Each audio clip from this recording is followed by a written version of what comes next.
Hello and welcome to episode 37 of Late Night Linux Extra. I'm Joe. And this time I'm joined by Chris from Linux After Dark and a guest called Adam Dean. Now Adam is a Fedora user who uses Gnome, and he wrote into us and said that we'd been slagging off Gnome too much and that he wanted to come on air and defend it. And it's funny that off air, the Linux After Dark guys had been discussing Gnome, and we thought about discussing it on air, but ultimately we didn't want to just be negative about it. And so when Adam wrote in, I thought, hey, this is a great opportunity. Chris has been trying out Gnome with Fedora Silverblue and really living with it. And so let's have this discussion. Let's have the conversation. Something that Adam mentioned in his initial email was that he does have a book to his name called the Linux Administration Cookbook, which I'll put a link to in the show notes. Before we get into it, quick bit of housekeeping. There won't be an episode of Late Night Linux Extra on the 2nd of January. It would normally come out that Sunday, but I wanted to take a break because of the holidays and everything. But don't worry, all the other shows are going to continue as normal throughout Christmas and New Year and everything into January. Also, just a quick thank you to everyone who supports us with PayPal and Patreon. We really do appreciate that. Remember, for $5 or more on Patreon, you can get an advert-free RSS feed. Links at latenightlinux.com. And if you want to get in contact, email show@latenightlinux.com. That's the best way. So, let's get straight on with it then. Thanks for joining me, Adam and Chris. Thanks for having me. Nice to be here. So, Adam, why do you love GNOME? Love is a strong word. I settled on GNOME after years of bouncing around different desktop environments. But I first started using it because I used the 2005 Ubuntu release that I think had GNOME 2.8. So 2.8, and I think it was still a bit rough around the edges for version 2. But I then didn't really gel with it at the time, and I ended up going to various different distros and trying various different environments. And obviously this is like mid-2000s, so they were very different to what they are now. And then I eventually came back to it with version 3 after it was about 10 years ago. In fact, it was 10 years ago now, when they flipped the design paradigm completely and decided, nope, we're going to go with this GNOME shell idea. Yeah, we don't need a desktop paradigm anymore. Let's just do something totally different. It's a desktop. It's just a different paradigm. And it sat with me a lot better, but not in the initial release. Today, actually, in prep for this, I installed a 2005 era Ubuntu VM and immediately got frustrated with GNOME 2 for various little niggly things. And it's kind of unfair, I think, probably to look at something through the lens of 2021 and go, oh, yeah, it's a bit naff by modern standards. But then I also installed Fedora 15 and tried the first release of GNOME on Fedora, GNOME 3 on Fedora. And I was just as irritated with that. So I reckon it's come a long way since people first started getting viscerally angry at it 10 years ago. Definitely agree with that. It has come a long way, but it's still not for me. Chris, you've had experience with this recently with Fedora Silverblue, and you just didn't like it at all, did you? No, I'm afraid I didn't. So the thing is, obviously the precursor to conversations like this is often, well, you don't have to use it. There's plenty of desktop environments and window managers available. Not if you're trying Silverblue, which we'll get to a later date, I'm sure. But Kinoite has a fundamental bug, which meant I couldn't really use it extensively. So it's GNOME, especially if you're using Silverblue, if you're using MicroOS, they only really recommend GNOME. And I haven't really used GNOME apart from on one touchscreen device that I have, because I was trialing desktop environments. And there, I will say, definitely, for touch interfaces, now, in 2021, of all the things I've tried, Plasma Mobile, all of that stuff, GNOME is really good at that. That's the praise that I will give it. But I did not have a good time when I started using it on Silverblue. Everything I tried to do was different to what I expected it to be. And then when I was like, okay, well, I'll just look for a way to change that, I couldn't change that. And what frustrated me is some of these things I feel like are incredibly familiar computing paradigms, at least from my experience of things that I've done. So to give an example, I opened Telegram after I installed it from a Flatpak. I minimized it. Oh, how do I minimize it? Where's the minimize button? And I found that incredibly jarring. And I looked up, how do you minimize windows in GNOME? Super H. Well, that's not the same. And I did fix it, with a G-setting set command in a terminal. And then I found out there's this thing called Gnome Tweaks, which you can also install, but it's not installed by default on Fedora Silverblue. Once I did minimize Telegram, I didn't know when I had new messages, apart from if I happened to be looking at the screen when a notification came in, because there's no indicator icons with some kind of badge to tell me that there are messages waiting for me. I could fix that. I had to add an extension to do that, though.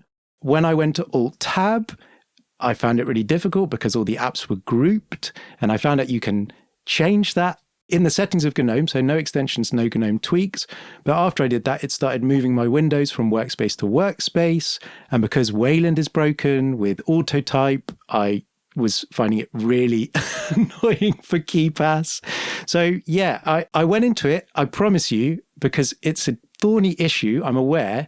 The last year especially, there have been a lot of blog articles flying around, and I really wanted to go into it with like, wow, people seem to have very strong opinions on either side of this. I just am going to use it because I have to, because if I want to trial this immutable operating system, it's what I'm going to have to try. But there were lots of stumbling blocks along the way. And I've gone back to my normal daily driver now with an enormous sense of relief. I do miss a couple of things, which I'll get onto, but yeah, it's really not for me. See, I find that really fascinating because, again, as part of prep, I thought, right, I'll give KDE, is it Neon? The one where they basically bundle all the latest KDE apps and things. I'll give that a shot. So I installed that and played around with it. And I got immediately frustrated, not because it was bad, just because it wasn't what I was used to. And there were certain elements where I was like, okay, I could fix that, and I understand the customizability is there, but I would only be fighting the tide because this is clearly what KDE has decided, or Plasma have decided, is a good default for me. And I wondered if I'd just become sort of trapped in the GNOME way of doing things because of Stockholm Syndrome, and I'd never been able to change it. And that thought genuinely did pass through my mind earlier today. Yeah, it's interesting because I did manage to get Kinoite working for a bit, and I've not really used Plasma either. I've used Ubuntu Mate for a long time, and I'm very fond of it. It's my version of Joe's XFCE. Like, you'd have to prize it from me, really. I'm so comfortable with it. But I have to say that my experiences with Plasma have fit really well because, yes, in its default out-of-the-box state, there are a few things like this. You know, there's not a workspace switcher where I might expect it to be, or there's various settings, but it didn't take me long to adapt it to what I wanted. Whereas with GNOME, it felt a little bit more like I was fighting what it was meant to be doing, if you see what I mean. Whereas there are a lot of settings in Plasma that I can choose to configure. Now, I know that like Nate in his blog posts has sometimes talked about maybe that could be changed up a little bit in some of the recent things he's written, but that's what I appreciate. It's what I appreciate about Mate, especially Ubuntu Mate, because there is various layouts in a drop-down for the different desktop paradigms you might be coming from. If you want it to look like macOS, you select that. It becomes like that. If you want it to look like Windows, you can. If you want it to look like Unity, you can. So it's that lack of adaptability, which I found really frustrating. I was messaging the other guys from Linux After Dark because we were all going through this, and saying like, how do you do this? Why can't I do this? I don't understand. Yeah, and I do genuinely get that. I think a lot of it is just down to your default workflow and how you're used to working. I make the case to various people I know about when you should use what desktop environments. And to be brutally honest about it, when I'm using GNOME and I'm sat on my daily driver PC at home, I spend most of my time either browsing the internet, gaming, doing whatever I'm doing, and I don't spend the time tweaking it. So I think the defaults for me in GNOME are just fine. The example I looked at immediately was Terminal. So I loaded Terminal on GNOME, and it's a bit of a thorny topic anyway, because like 10 years ago, again, somebody noticed that you couldn't set transparent backgrounds in the terminal anymore. And I was thinking about it going, well, I don't want a transparent terminal background. I'm sure there are use cases for it, but it seems like a silly thing to have. And now, of course, I'm going to get people angry because they've got some weird use case for having a transparent terminal. I get that. But I looked at console for comparison, and console looks cluttered by default, in my opinion. And again, it could just be because I'm used to the, 3 buttons at the top of terminal on GNOME. But console had an entire 2-row header bar of different things that I didn't care about because I was at a CLI. And I think it was just because I appreciate the power is there. I don't need it. Okay, this episode is sponsored by CBT Nuggets, training for IT professionals or anyone looking to build IT skills. Go to cbtnuggets.com/late-night-linux and sign up for a 7-day free trial. The on-demand virtual labs mean you can build practical experience with the commands, config, scripts, and everything you need to get the most out of each course. Another standout feature is the accountability coaching service, available to all learners with a subscription, which gives you access to a real person who will help you craft a personalized learning plan and set goals, and will check in with you to keep you accountable. So start your free 7-day trial today at cbtnuggets.com/late-night-linux. It includes unlimited access to all course materials, including virtual labs. That's cbtnuggets.com/late-night-linux. I can't think of another desktop environment that makes people so angry at the moment. Maybe angry is the wrong word, but do you see what I mean? Like, if there's a blog post about it, it will be on one side of the debate and it will be very, very strong about what that means. And people's backs seem to get up. Even now, as I'm criticizing this, like, there's part of me just thinking, should I put a helmet on for the feedback that's going to come into this discussion? Because people could criticize the Mate desktop environment in its default setup. And I don't know whether Joe feels like this about XFCE, but for me, not Ubuntu Mate, but Mate is very old-fashioned. I don't really like it. When I've installed it without the customizations of Ubuntu Mate, I accept criticism against that. But even if people start criticizing Ubuntu Mate, like, the brisk menu does crash every so often. There are things wrong with it. There are things I can't do. There's no Wayland session. But if people did that on a podcast, I wouldn't put boxing gloves on and try and find their house and be like, why are you criticizing my favorite desktop? Like, I don't get that upset about it. Or send an email into a podcast saying, why are you criticizing my favorite desktop environment? Yeah. Yeah, exactly. But do you see what I mean? And so it creates this awful, like, whirlpool of anger, because when someone presents something and they also say, this is really good. And then when people say, well, there are some flaws, they're like, no, it's really good. It's really, really good. Then it starts to get people into an argument. Or if they say, is it possible that we could change this? No. Oh, but I've heard you can install Gnome Tweaks. We don't support that. There's an extension. We don't support that. Why isn't this extension supported on GNOME 41? We don't support extensions. So it starts to become... Yeah, I do appreciate that. And there are things about GNOME that annoy me. I would never claim it as a perfect desktop environment. You are right in that people get very opinionated and they will defend their corner. It's the tribal thing. I bought an Xbox, you bought a PlayStation, Xbox is better, blah, blah, blah. We've been having that argument in IT for years. I mean, I'm sure we all remember the Debian System D fiasco.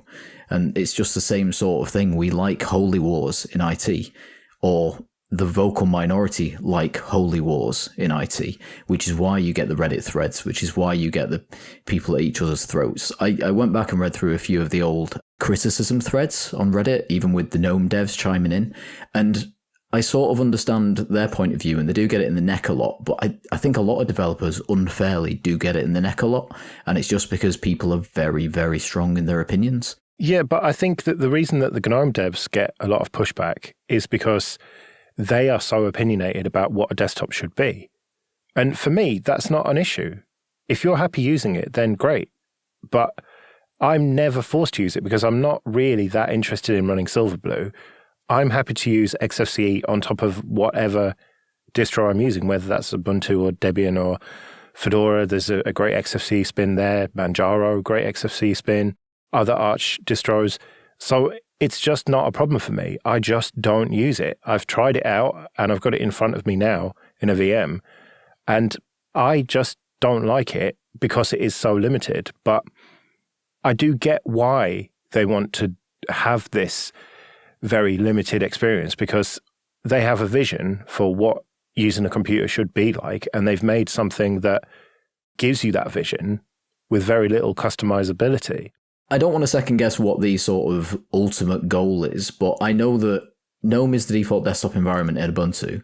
It's the default desktop environment in Rocky Linux. It's the default desktop environment in Red Hat by extension. And I think there is a reason that GNOME was chosen in those particular cases. Again, I don't want to second guess those decisions, but it's a good lowest common denominator for other people to understand.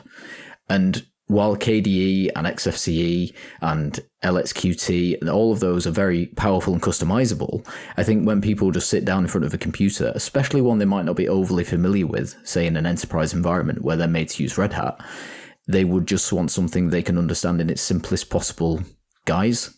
And I think GNOME does give that. It's interesting you say that, because about halfway through this Silverblue experiment, I took a step back and I thought, hang on, is it just me? I'm going to get my wife, who has had Ubuntu Mate as her daily driver for quite a while now.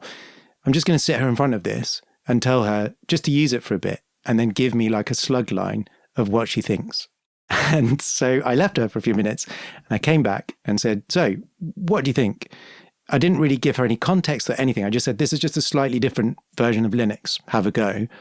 And she just said, it looks like this computer has been built for a programmer or an engineer to use and is still installing things. Where's the desktop? Where are my icons? I don't have anywhere to put anything. I absolutely adore that you said that, because I recently gave a laptop to my partner because she needed one for D&D. And I installed it with Fedora because it's my default, it's my go-to, and I know how to troubleshoot it and support it. And I asked, in prep for this, I asked what her opinion of it was earlier today.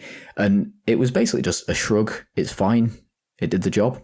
So it's really interesting that we've had almost antipodean experiences in that regard. Yeah, it's strange, isn't it? I was trying to think of desktop operating systems that don't have a minimize button or a minimize and maximize paradigm. Now, I will say that macOS annoys me because when you press maximize, it makes it full screen unless you hold a key down. And that doesn't make sense to me either.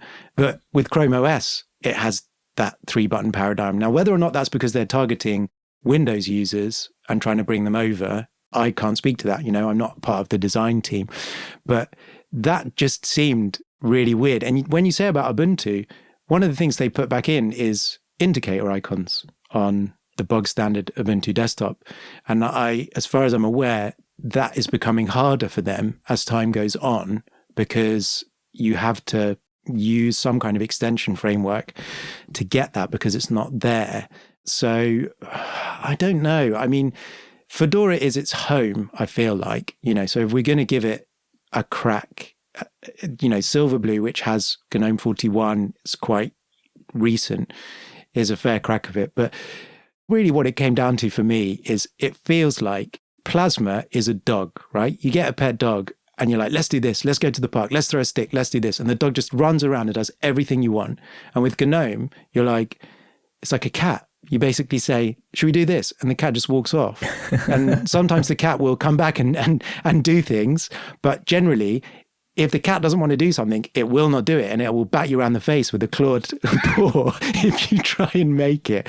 And that's what's difficult for me, is that I feel like when you're having to put so many extensions into something, it reminded me of when I used to run custom ROMs on Android and have to put the exposed framework in before CyanogenMod and Lineage were really a big thing. You would take the stock ROM and deodex the APKs and start messing with the frameworks, and it would break a lot. And then you try and get support and they'd be like, well, you've hacked loads of bits out of it and put features in that you wanted to. So that's where I end up with it. Now, you can write in and have a go at me all day long. I don't really care. And I don't have to use it. I know that. But I did have to use it because of Silverblue and MicroOS only offering it really as a usable desktop environment at the moment. I've got a friend who doesn't like cheese. He's not allergic or anything like that. And people will not let him hold that opinion. Wherever he goes in the world, he says, I don't like cheese. And literally every single person that I've ever been with him, when he says that, they always say, what, not even on pizza for some reason? They always ask that, but they will not let him have that opinion. And that's kind of where I'm at. Like, I just don't like it, and that's okay.